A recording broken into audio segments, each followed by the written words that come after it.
June 19, 1944. Over the warm, traffic-choked air above the Mariana Islands, radar screens at the carriers began to flare. The morning light gilded the flight decks. The men on them smelled fuel, hot metal, and salt. From the ready rooms to the catapults, crews moved with a practiced urgency. On one carrier, a young lieutenant thumbed a service sheet and traced the line that read F6F Hellcat, engine type, armament, empty weight, and for the first time in many officers' minds, those numbers assembled into a new argument. This was not merely another fighter.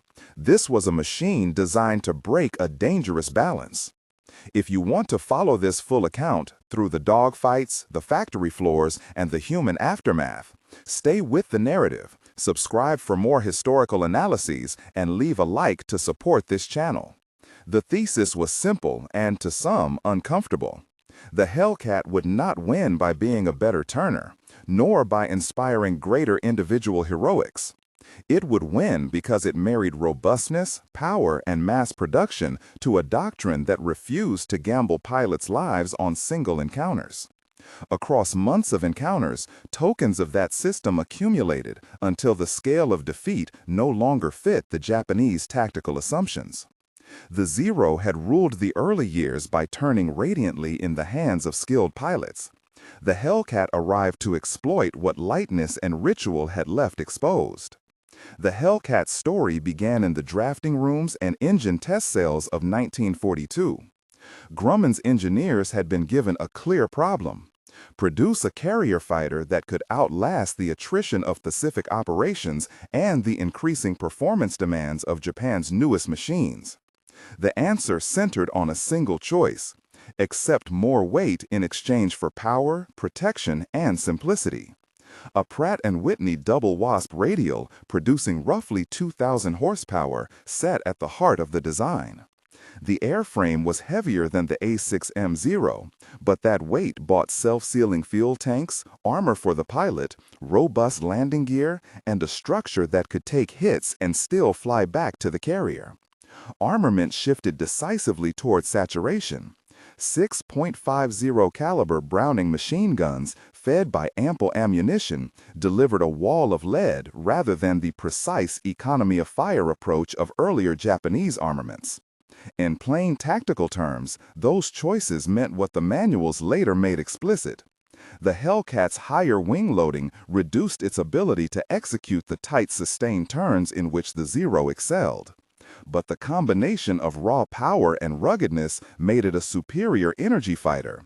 Climb, dive, retain speed, and hit the enemy with fast slashes rather than joining in prolonged turning duels.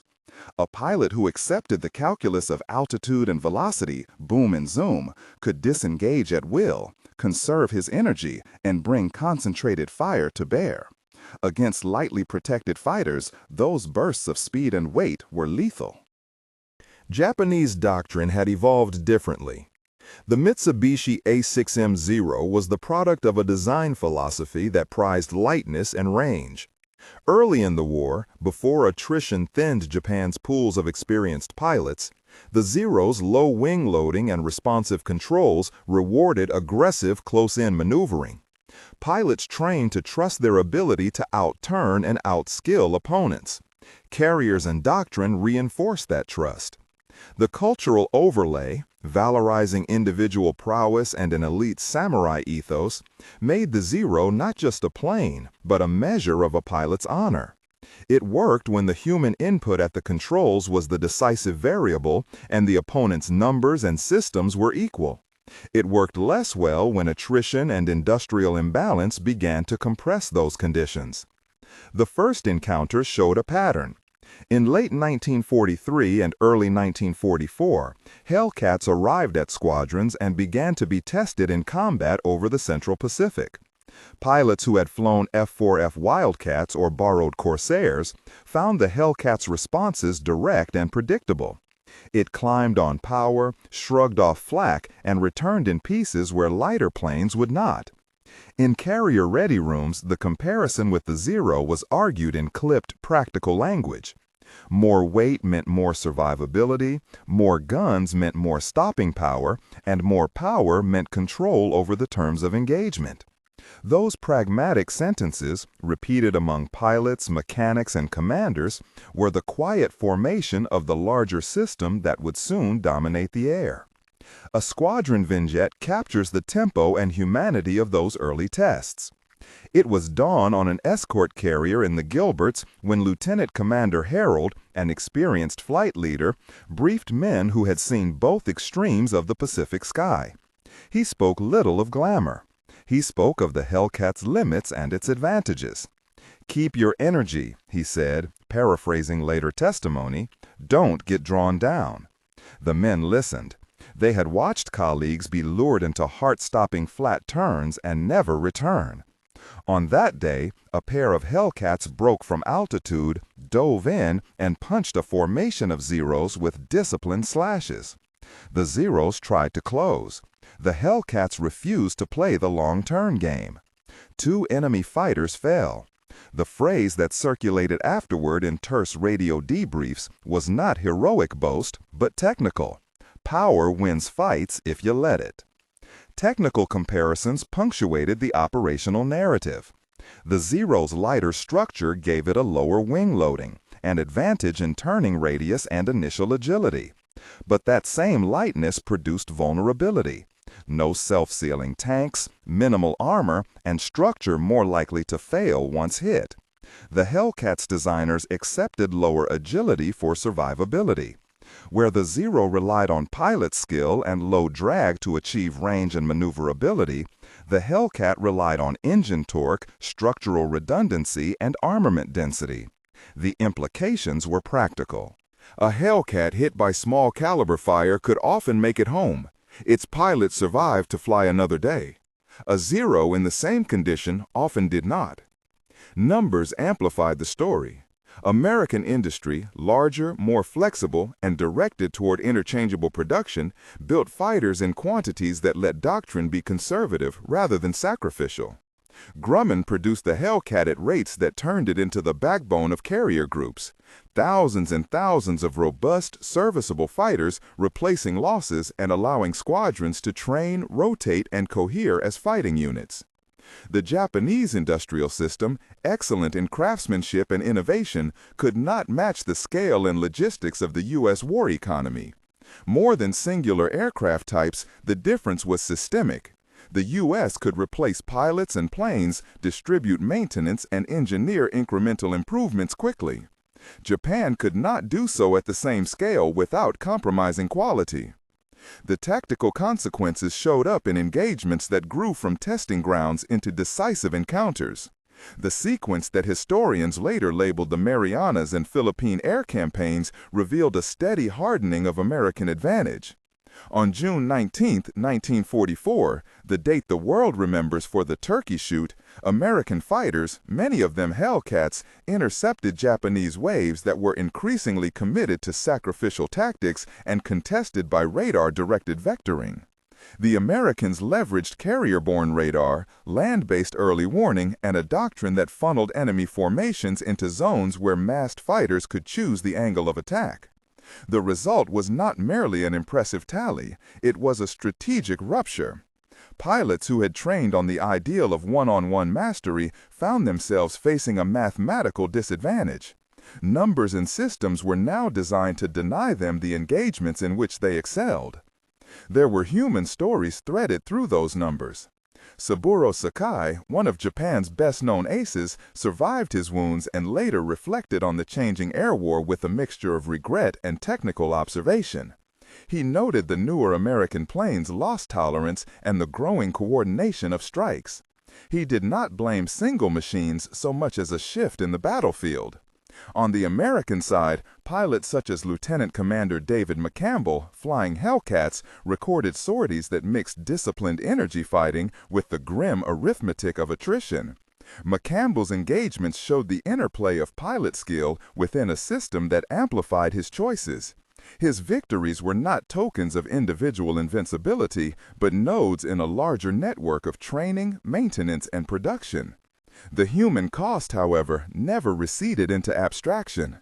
For every bomber cut down before reaching its target, for every Hellcat that made it home with a dented fuselage, there were pilots who did not return. The Japanese response to mounting losses was not merely tactical adaptation, but strategic desperation. As trained cadres thinned under months of combat, accelerated training programs produced replacements with significantly less flight time. Where pre-war programs might have given hundreds of hours in basic and advanced flight, wartime economies compressed those curricula into weeks. The consequence was plain: new pilots lacked the depth of judgment that prolonged experience provides. They were more likely to be trapped by doctrine or sacrificed in poorly coordinated strikes. By late 1944, the Japanese command structure confronted a grave decision. Continuing conventional air operations guaranteed mounting casualties. Ceasing them conceded air superiority to the enemy. The policy chosen, a turn towards special attack or kamikaze missions, was born of strategic collapse and grim calculus. As a military adaptation, it was devastating in human terms. Men volunteered or were ordered into aircraft loaded with explosives, their aircraft transformed into guided missiles.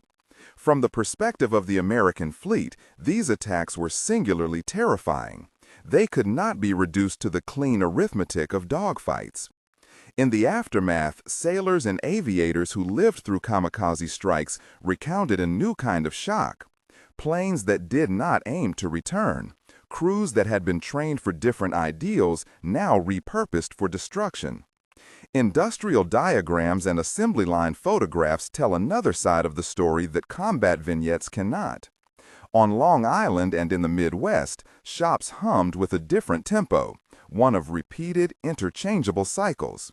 Parts were standardized, rivets placed to specification, and repair crews stamped and shipped serviceable airframes with a predictability that restored order after destructive days at sea.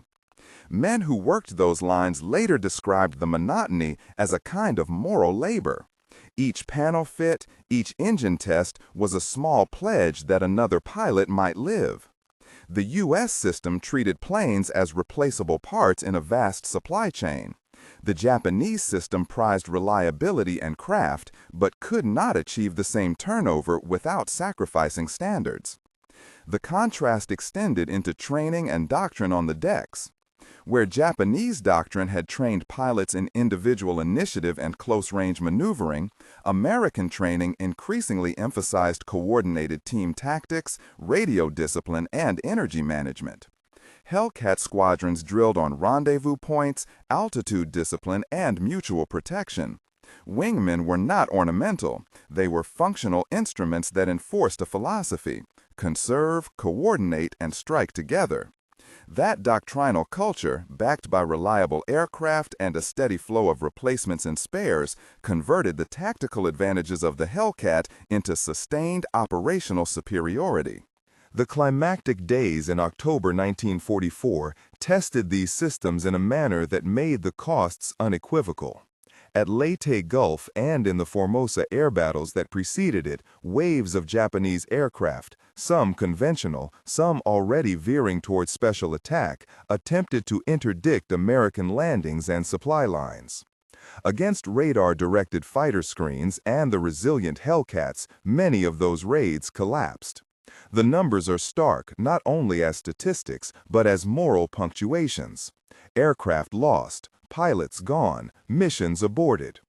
The Japanese command could see the arithmetic of its depletion in real time, the thinning pilot pools, the declining average experience of replacement flyers, the factories unable to keep up with attrition.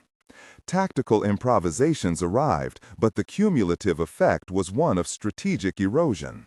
Within the carrier's noise-saturated spaces, mechanics patched fuselages, medics dealt with burns and shrapnel, and pilots sat in dressing rooms, then went back to the catapult. The sensory world was relentless.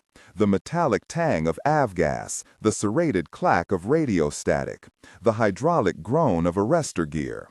Those details matter because they connect systems-level analysis to human experience.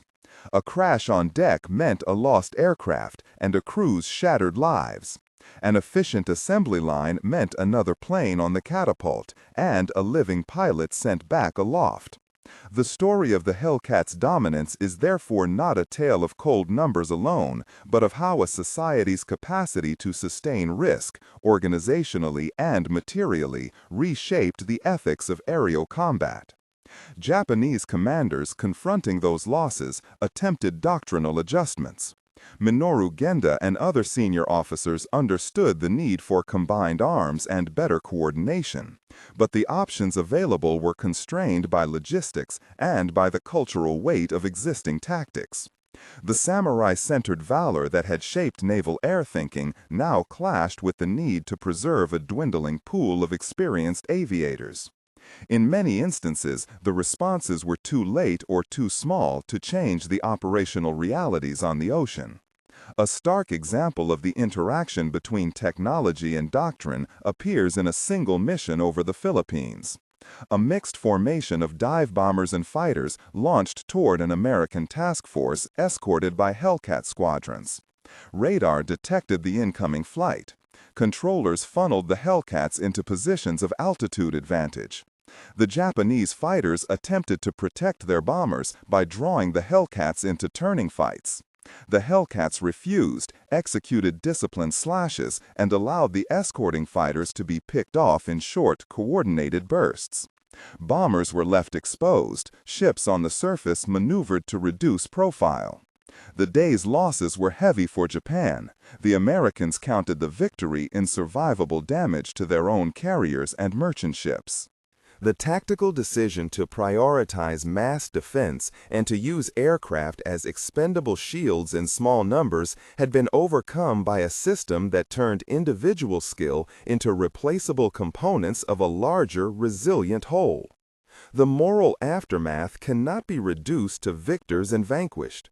In the Japanese home islands, loss produced grief and anger and then a policy that sealed the fate of countless young men. For American crews, the victory was tempered by the sight of empty cockpits and the knowledge that many of their opponents had been driven to desperate measures. Reports from survivors included quiet observations. The enemy pilots were often young, frequently undertrained, and sometimes deliberately intent on dying. The human tone of the accounts was elegiac rather than triumphalist. Officers who had to brief families after battles learned to translate strategic success into personal consolation, a difficult task when the costs were measured in human lives. By late 1944 and into 1945, the arithmetic of production and doctrine had hardened into historical fact. The Hellcat became the symbol of a system that layered technological design, industrial capacity, and doctrinal discipline into a composite that the Japanese Air Force could not match. Kill tallies, while disputed in specific counts, accumulated in a clear pattern. Hellcats were credited with the majority of air-to-air victories in the Pacific for the Navy. That statistical dominance was not merely a headline. It represented lives saved and lives lost according to institutional choices about risk and recovery. Yet numbers alone do not bear the full weight of history. The final synthesis must weigh technology against culture. The Zero had been an extraordinary fighter within the assumptions that created it: long range, lightweight, pilot skill. It was, in a sense, optimized for the conditions of 1941-42. The Hellcat was optimized for a different set of constraints: the attrition-heavy, radar-mediated, industrially scaled war that the Pacific became. The result was not a moral repudiation, but a structural one. Where the Japanese design and doctrine once set the terms of engagement, the emergence of a resilient American industrial and operational system rewrote those terms. Even as the course of air battles clarified the strategic outcome, the personal toll continued. Flight logs list names and times. Letters and diaries that remain are often spare and practical, focused on the next mission, the maintenance needs, the small rituals that kept men sane. A cup of coffee shared on deck, a note home pinned to an oil streak jumpsuit, a prayer whispered before catapult launch. Survivors' memoirs record both pride and comradeship and sorrow at the scale of loss. When pilots later described the moment that changed the war in the air, they rarely credited a single design feature. They credited a convergence: radar, doctrine, production, and the psychological effect of knowing that one side could afford to preserve pilots until they learned to work within the new system. By the time carriers steamed into Tokyo's nearby seas and the final aerial campaigns concluded, the narrative arc was clear. The Hellcat had not been invincible, no machine is, but it had been resilient, serviceable, and producible in numbers that allowed a sustained application of doctrine. The Zero's virtues, range, agility, economy, were profound but insufficient to withstand a strategic environment in which survival depended on systems rather than singular virtuosity. The Japanese pilots who once dominated the skies faced not simply a series of tougher opponents, but a recalibrated theater in which mathematics and logistics mattered as much as courage. The consequences extended beyond the immediate metrics of victory. Japan's decision to adopt special attack tactics is a testament to the depth of its strategic crisis. It is a human tragedy born of collapse. American sailors and aviators, many of whom had favored restraint and the preservation of life, found themselves confronting new forms of lethal resolve. In the end, the Hellcat's role was twofold. It was a physical instrument of air control, and it was a node in a larger system that made sustained control possible. As the ocean calmed and the smoke of battle began to dissipate, official records and personal accounts convened the final judgments. Engineers explained which structural choices improved survivability. Squadron leaders described evolving tactics. Factory reports cataloged output. But the last lines of the story belonged to the men who put the machines into the sky and to those who awaited them on the decks and in the factories. Their experiences bind the technical analysis to the moral weight of wartime choice. By October, those accumulative small defeats had already become a system-wide trend. The narrative had shifted from the tale of two fighters to the tale of two industrial and doctrinal logics, one that could replace and protect and one that could not. The Hellcat's victory was therefore not simply in the air, but in the capacity of a nation to marshal resources, rethink tactics, and prioritize preservation where preservation would produce strategic advantage.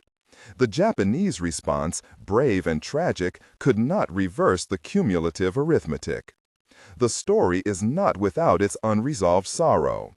Names in the logs remain, pilots who were much more than statistics. Their faces appear in squadron photographs. Their letters survive. The Hellcat's victory, while decisive, stands on top of a ledger written in human lives. Understanding how technology and industry interact with doctrine and culture is essential, but so too is remembering the people who were swept up in those interactions. Aviators who trusted machines and commands, mechanics who labored to keep them flying, families who waited. This account will continue with a more detailed examination of key engagements, production figures, and the testimonies that bind the technical to the human. The Marianas dogfights in forensic detail, the Leyte air campaign's tactical choreography, the factory practices that enabled rapid replacement, and the grim calculus that produced special attack missions.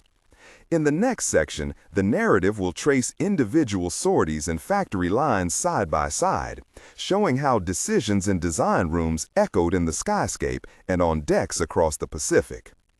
When the Marianas campaign unfolded in the summer of 1944, the air over the islands became the place where those converging systems, aircraft, doctrine, production, radar, and training, were tested at scale.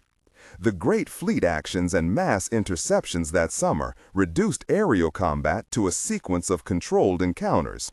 Radar plots on carrier CIC screens, fighters vectored to rendezvous points, coordinated combat air patrols holding stations above the fleet, and strike packages launched with precise timing to meet enemy formations. In that environment, the Hellcat's engineering choices, sturdier structure, self-sealing tanks, heavier armor for the pilot and systems, powerful R-2800 engine, and 6.50 caliber guns were not merely technical adjectives. They were properties that altered the calculus of engagement. Dogfights in the Marianas rarely resembled the romanticized one-on-one duels that graced earlier accounts. Instead, they were collisions of doctrine. American pilots were taught to control altitude, speed, and disengagement, to trade on energy advantage, and to avoid sustained turning contests that favored the lighter Japanese fighter. The Japanese, with admirable skill, to exploit the Zero's turning radius and climb, but increasingly found themselves arriving at the meeting point into a network that could absorb losses, vector reinforcements, and crucially restore men and machines to the line.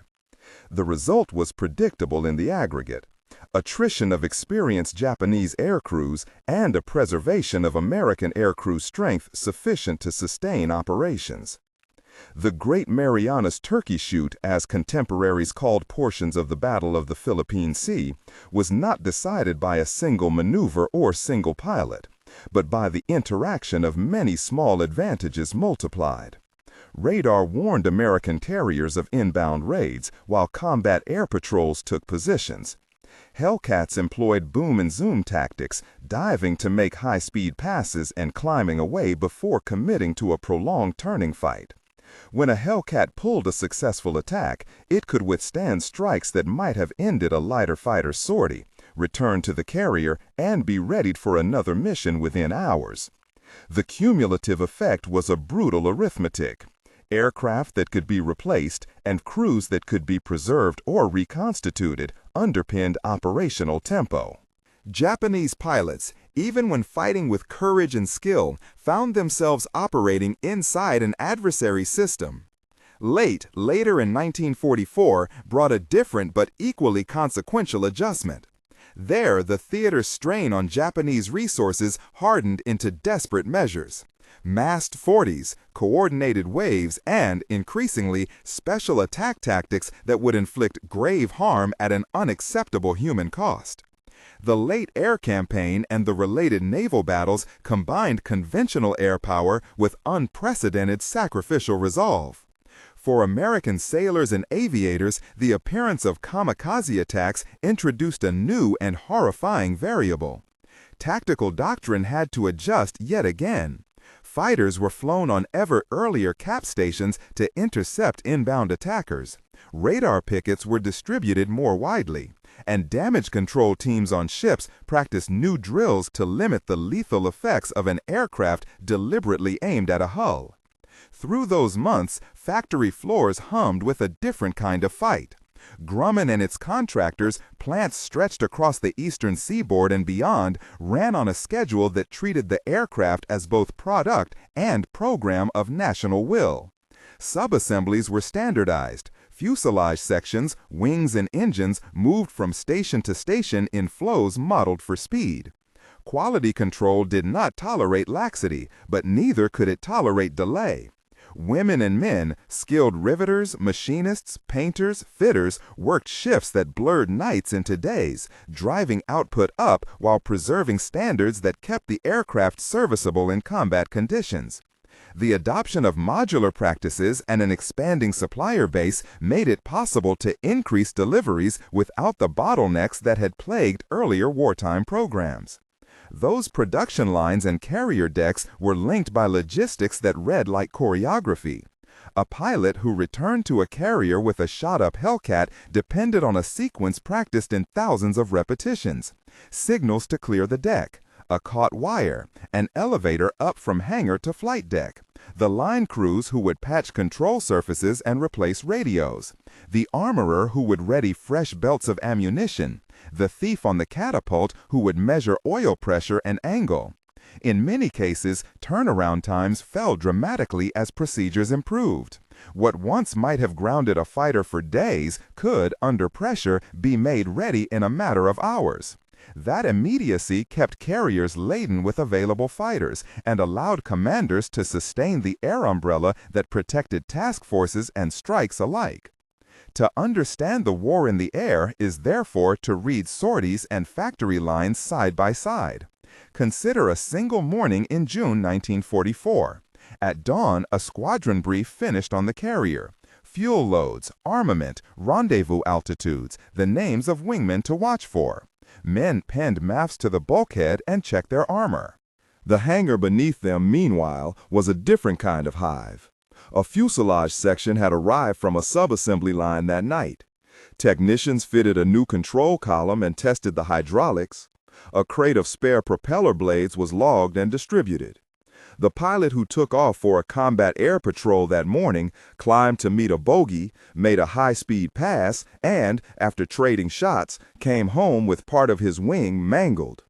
As the plane taxied, the same hangar crew that had assembled the fuselage that morning leapt to work. Within the span of a day, the social fabric of war, flying, fixing, producing, revealed itself as a single enterprise. Personal testimony stitches human feeling into those processes. Aviators remembered the sound of the engine at full throttle, the peculiar shudder when a round struck a control surface, the relief of seeing the carrier's wake ahead after a long patrol. Mechanics recalled meeting a pilot at dawn whose hands smelled of the coffee he carried, then watching him return hours later with grease on his collar and a tighter silence in his eyes. Factory women who riveted outer skins would later receive a letter from a mother thanking them for a son who came home. Such letters were read on shift and folded into the day's rhythm. Those small human exchanges linked the abstract accounts of production figures and sortie tallies to the ledger of lived experience. Even with these efficiencies, the calculus remained painful. Replacement fighters could not directly replace a squadron leader's seasoned judgment or an aviator's familiarity with a specific carrier's deck routines. Training pipelines improved with more instrument flying and gunnery practice, but the time necessary to breed instinct in a pilot could not be shortened without risk. The American effort therefore emphasized saving lives where possible, integrating inexperienced pilots into flights with veterans, and using tactics that reduced exposure to the Zero's preferred modes of fight. It was a doctrine of insurance as much of offense. In operational terms, the interplay between industrial capacity and tactical doctrine reached its clearest expression in the way commanders chose to apply their assets. Where Japan still prized the individual duel and maximized range and agility in aircraft design, American planners calculated the value of sustained deployment. Numbers in the air, redundancy in carriers, the ability to absorb and recover from losses. The Hellcat was not the only variable. Radar, improved carrier coordination, and an increasingly effective approach to pilot training all mattered. But its robustness made these other investments more decisive. It converted technical superiority into operational advantage by making survivability and rapid turnback part of the strategic equation. The months that followed would test these systems under differing stresses: weather, fuel shortages, surprise raids, and the continuing pivot to the Philippines and Okinawa. To see how design decisions echoed in combat and how factory belts answered the demands of the fleet, one must look close at individual dogfights, at assembly benches, at logs and letters that record the human curve behind the numbers. On a gray morning in late June, for instance, Lieutenant R strapped himself into a Hellcat that smelled of oil and new paint. His pre-flight was thorough but routine. On the factory floor in the same harbor city, a hand seamstress tightened canvas for a batch of pilot harnesses that would be shipped within hours. The carrier's catapult crew counted in a clipped rhythm. The hangar decks below readied spare fuel drums. When the alarm that morning finally sounded, these disparate preparations converged into a single, fragile event. Aircraft aloft, men linked across metal and tide, doctrine and production answering each other in real time. The chronology of sorties and shipments, of decks and docks, of sparks from riveters' guns and tracers across the sky is where the deeper account hides. The following pages will trace several of those convergences in minute detail, matching engagements over the Marianas and Leyte with the lines that birthed the machines that fought them, and listening to the voices of the men and women who kept the system moving. But first, a single sortie.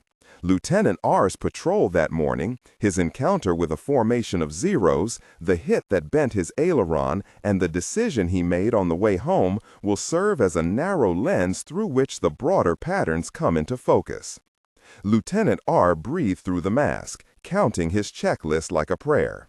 The Hellcat answered as if it had been taught to obey cadence. The engine settled into its familiar, patient growl. Ahead, the blue was not empty, but a scatter of dark gulls, Zeeks, small and hungry in their turns. He had been briefed on the morning's patrol pattern, but Dogfight never read briefings. It read men. The first exchange was the small violence of meeting, a two-plane snap, a blurred silhouette that slid by his canopy with the precise, deceptive ease of a Zero. He felt the Hellcat's weight shift beneath him as he broke, and the sky filled in the periphery with tracer lines and the smell of cordite through the vents. The American tactic, gain altitude, strike with speed, avoid long turning fights, was a doctrine learned in fleets and on shop floors alike. But in the moment, it became a muscle memory that separated resolve from survival. He dove on a lone enemy, making the mistake of climbing into an energy fight. The Hellcat's heavy nose bit air. The gun spat. For a heartbeat, the world narrowed to iron and a target. The Zero went out of control in a slow, terrible slide and vanished behind the sun. Rur pulled up, checked the 6, and found 2 more, tighter and angrier. He traded speed for position and received, in return, the soft, sun-warmed slap of a round against aluminum. The first impact was an odd sort of denial, metal protesting. Then the stick tugged, once, twice. The control felt as if a man had reached into the aileron and folded it like a page. Rur's right hand tightened until the knuckles went white. He called the carrier over the radio, voice steady by habit even when the throat screamed. Bogey in sight, taking hits, returning to carrier. Aileron damaged, may have limited roll. Copy, Rur, came the carrier's calm voice. Vector home. Launch and deck prepare for 1. Wind 3-8. Every carrier crew had rehearsed this song. Below, a man in the hangar who had tightened harnesses for months glanced up from the stack of canvas and listened. Her name did not matter on the roster. She was recorded in the ledger of routine as seamstress, harness bench. That morning she had folded straps with the cheap tenderness of making something that might outlast a mate's absence. A thought, small and ignorant of consequence, had hovered in her like a superstition. May it hold. She rinsed her hands of glue and oil, the scent of canvas and navel starch clinging like a benediction. Rur feathered the throttle and found the Hellcat stubborn but livable. With one aileron compromised, the plane weaved. Wings acted like a great animal forced to limp. He used rudder and differential power, banked gently, coaxed the plane along the carrier's bearing. The radio chirped updates. Fighters covering, radar plotting an expansion of enemy dots, the carrier's flight deck reporting ready. Each voice was a link in a chain that began at the riveter's gun and ended at a man's hands on a stick. Below him, the carrier itself adjusted its dance. The bridge altered course to make for the most favorable wind over the deck. Sailors ran through the routine that had been drilled into them until it was a language. Fire teams took their positions, shouting terse commands. Hoses rolled like sleeping serpents that might be woken at any minute. Arresting gear was checked. The barricade crew eyed the wires.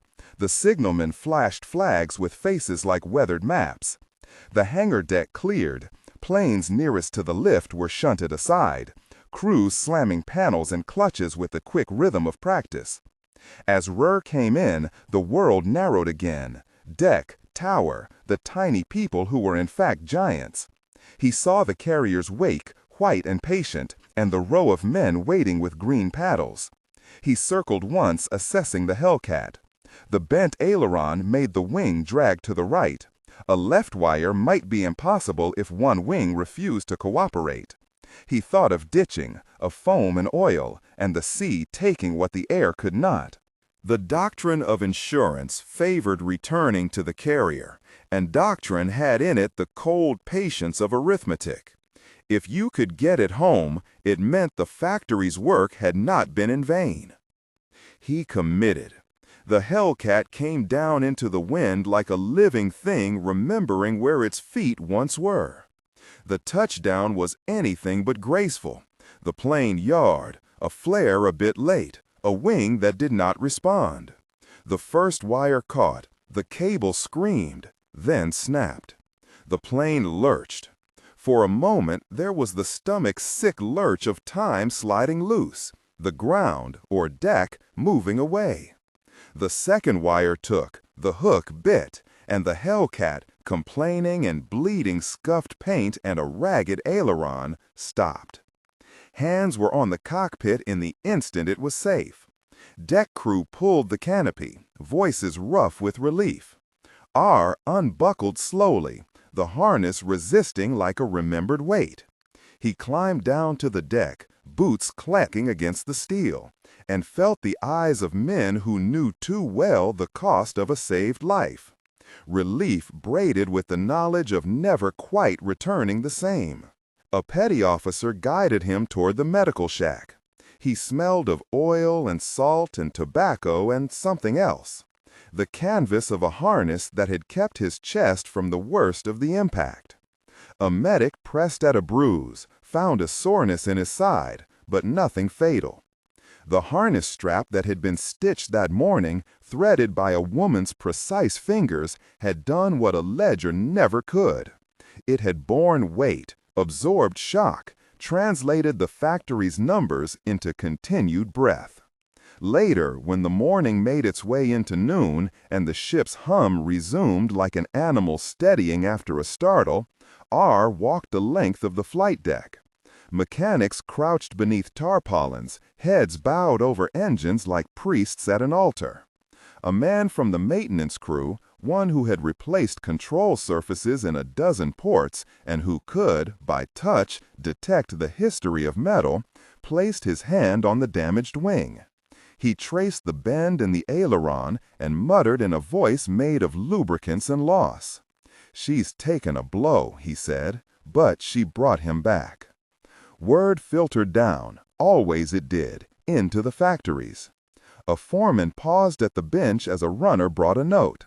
A Hellcat bearing serial number so-and-so had landed with a damaged aileron, the pilot unhurt, plane salvageable. On the assembly line, a riveter paused between blows, hands steady over the gun. For months he had tightened skins on frames that would go aloft, had learned to love the rhythm of the tool. He had made thousands of joints. For a moment, a rivet from his bench seemed to stand vertical in his imagination, a solitary witness. He hammered and then hammered again, not because the machine demanded it, but because in his mind the rivet had become a pledge. In the days that followed, words traveled at the speed the Navy allowed them to travel. A letter from R to his wife, folded in a cramped hand, would later sit for a week in the petty officer's mailbag before making its way to the mail packet. In it he wrote of small things: the smell of oil after landing, the way the deck crew's laughter sounded like a different kind of engine room, and the sight of a man who had tightened harnesses folding a letter and pressing it to his chest. He did not write the larger truths: how close the edge had been, how the aileron had buckled like a wounded bird, because men often leave the rawest things to silence. But in the maintenance log, the plane's entry bore a terse, factual sequence: aileron, impact damage, recovered, repair estimate attached. Below it, in a different ink, a mechanic wrote a note for the riveter's foreman: check harness fittings, report anomalies. The loop closed, factory to front and back again. Doctrine had said that numbers could not replace seasoned pilots, Yet it had also said that machinery could be made more survivable. The harness had been a small engineering decision, the aileron a larger one in alloy, the rivet the smallest irrevocable answer. R watched as a seamstress from the hangar bench, she had been sent up by a petty officer to witness the man who had used what she made, stood near the edge of the deck with her hands folded. He did not yet know her name. She would be one among thousands whose faces he might never record. She clutched a letter, the same letter that would later find its way to his wife. She had been promised it by the petty officer. They exchanged a brief look, the kind that recognizes common labor across different oceans of experience. He nodded once, and the nod carried more than gratitude. It held the knowledge that a day's work in a windowless shop could tip the balance between body returned and the sea. In the hangar, mechanics set to the work of unmaking and remaking, of turning a combat bruise back into a declared readiness. The aileron would be serviceable again. The patchwork would move along the conveyor of maintenance, parts passing from hand to hand like a prayer bead. The pilot's report would be filed. The flight log would be updated. Someone would record the sortie's time and fuel burned, the hits taken, the result. Later yet, the statistical ledger would mark a sortie as successful, a pilot alive, a plane recovered. Those were the abstract figures that directed policy and procurement. But the riveter would still remember the metallic ring of her gun. The seamstress would still recall the smell of canvas. R would sleep, for a week, with a nervous habit of testing the strap that had saved him, fingers finding the edge of the webbing as if to prove to himself that the factory's labor had not been idle. Outside of that immediate bubble, the campaign rolled on. The Philippines loomed as a new focus. Okinawa, farther and yet more certain in planning, required fresh calculations. The harness had been a small engineering decision, the aileron a larger one in alloy, the rivet the smallest irrevocable answer. The Hellcat's resilience, its capacity to bring a man home with a broken aileron, was not merely a feature to be recorded in Navy charts. It was a narrative thread that tied together the decisions of designers, the stubbornness of riveters, the steadiness of a seamstress's hands, and the split-second choices of a lieutenant in the sky.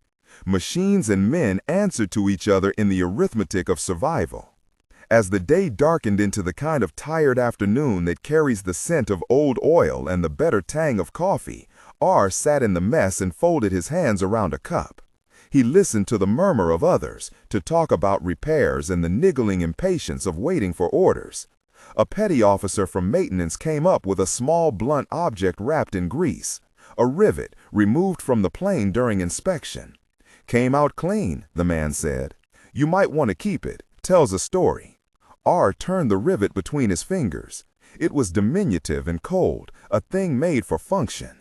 Yet he felt an inexplicable weight in it, as if it were a talisman against the randomness of blast and bullet.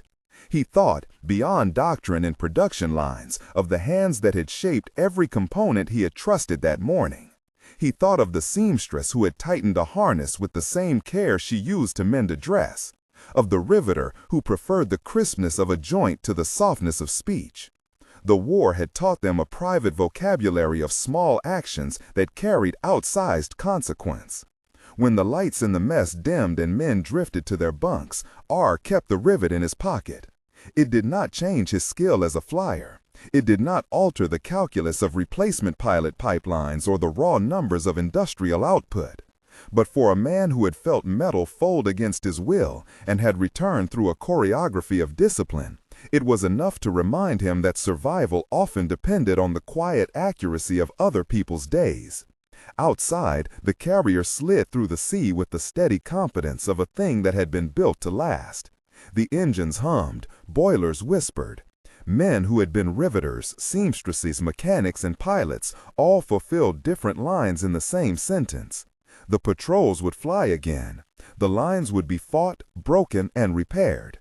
The ledger would keep its count, but the human exchanges, the coffee shared before a mission, the folded letter, the rivet kept in a pocket, would remain the ledger that mattered most to those who lived the numbers. The morning sortie thus folded back into the wider narrative, A test of doctrine, a trial of design, a lesson in how factories and carriers, hands and policies braided into a resilient whole. R slept that night with a wind-worn first aid kit folded at the foot of his bunk and the rivet under his pillow.